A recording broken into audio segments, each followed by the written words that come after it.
This is a week 11 tour of my facility.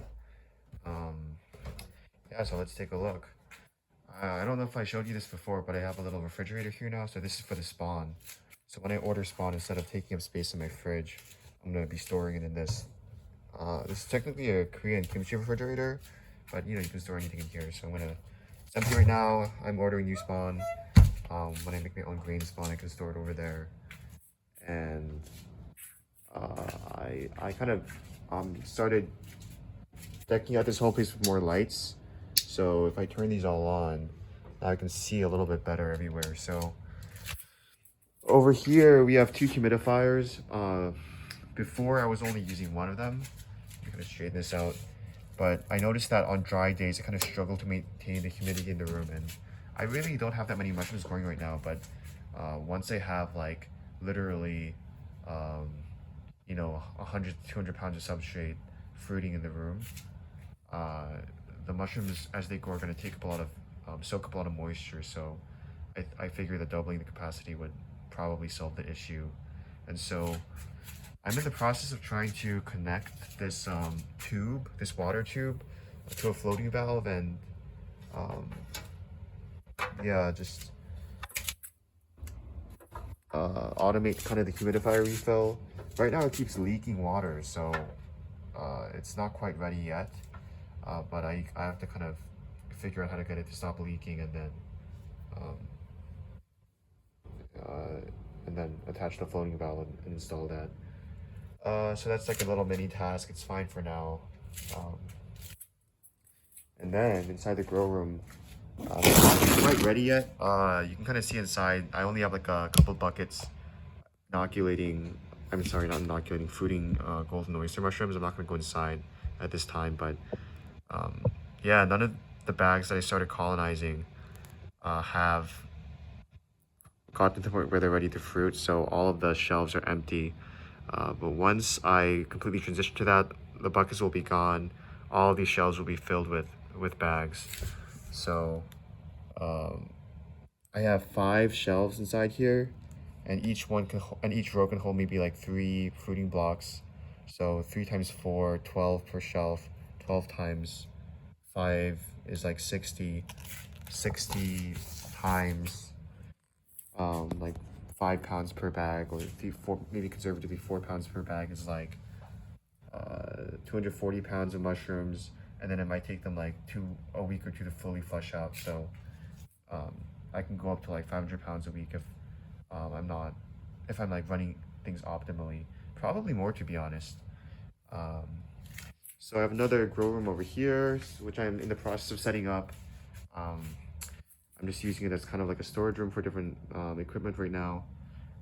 One of the things that I learned actually that is really important is it's good to have actually a spare grow room, because you really want to make sure that you're cleaning your grow room every like 2-3 months. And what I mean by that is a lot of the other mushroom growers that whose channels I've watched, they've said that when you're growing mushrooms in a grow room consistently, a lot of like bacteria and mold and like other substances can like accumulate, which make it difficult for the mushrooms that you're fruiting to thrive. And so once every like few months, it's helpful to like completely just take out everything, sterilize everything, and then just let it dry out for a few weeks.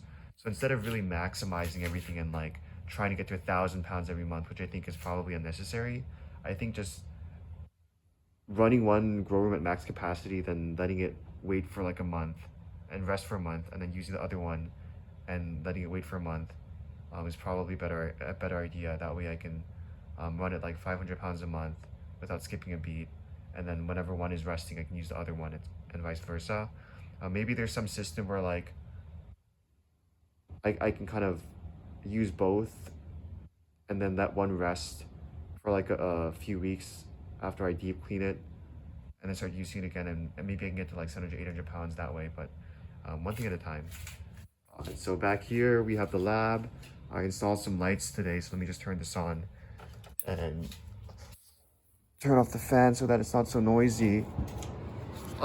That's the HEPA filter running on the laminar flow hood. It's kind of hard for me to reach from this angle, but yeah, so this is where I'm going to be doing my inoculations. One of my pressure cookers are down here, so as soon as it's done, I can take out the sterilized substrate, move it directly to the flow hood, um, inoculate it with grain spawn, and then immediately seal it. So that'll be helpful in reducing the chance that it gets contaminated by some sort of whatever contaminant.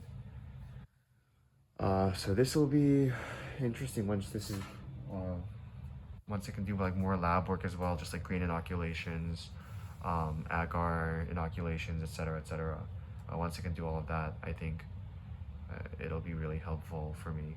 So finally, if you remember, this used to be the colonization room, but I moved everything over to here because to set up like the ventilation is more helpful for this to be closer to the window. And so now I have the colonization room in the back over here. So I installed lighting so that it's easier to see what's going on now. Let me just turn on this switch. And yeah, you can see my bags colonizing here. I actually realized that I made a big mistake recently. So a lot of these bags that I first was working with, you can kind of tell that it looks like they have a lot of substrate, and it looks a little bit not moist enough. It actually kind of smells a little bit because these ones are getting taken over by some sort of bacteria, but I can talk more about that in a second. But basically I wasn't hydrating it to the right extent. It's supposed to be like 60% water weight, but I was only like adding 30-40% water weight because I missed the calculation. So all of these bags over here on the left up to these two are only hydrated to like 40%. I don't know if like they were moisturized a little bit more when they were being pressure cooked. I don't really think that's the case. But then I realized I was making that mistake, and then you can kind of see that the latest 4 bags are a little bit more compact. So like this as opposed to this, right? These are a little bit more compact because they were hydrated to the full 60%. So it still looks like the mycelium is growing. Like these are both lines, or these are both yellow oyster mushrooms. They both seem to be colonizing like decently. These lines main seem to be colonizing decently despite the fact that they might have been a little bit under moisturized or under watered. I don't even know what the right term is. The 2 of the blue oyster mushrooms seem like they're doing fine. They're definitely taking a lot longer to colonize than they're supposed to.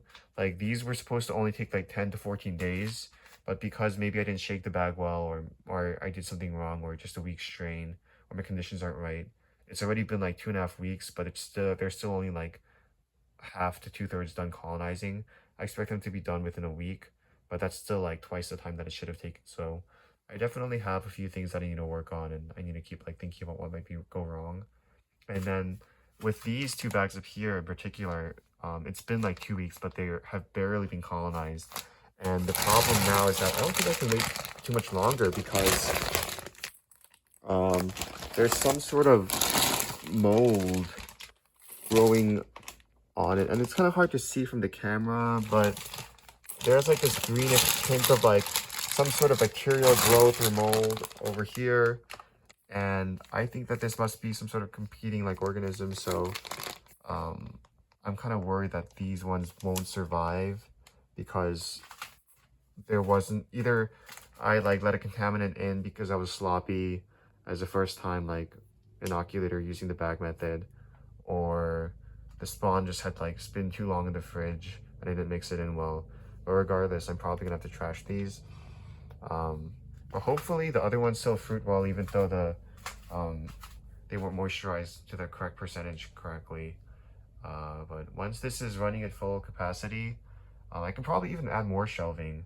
I should be able to do like 1, 2, 3, 4, 5, so 60 bags. Well, I can add more because I can pack them really closely, so I can just get more shelving. So I can probably have like 120 bags of grain, or not grain. Well, I guess I could do grain too because I'm going to be inoculating grain to do my own spawn. But grain and bags colonizing this room. So that'll definitely be more than enough to sell stuff, sell grain spawn and fruiting blocks directly, and just fulfill my own need. So yeah, this is my colonizing room. So let's turn off the light.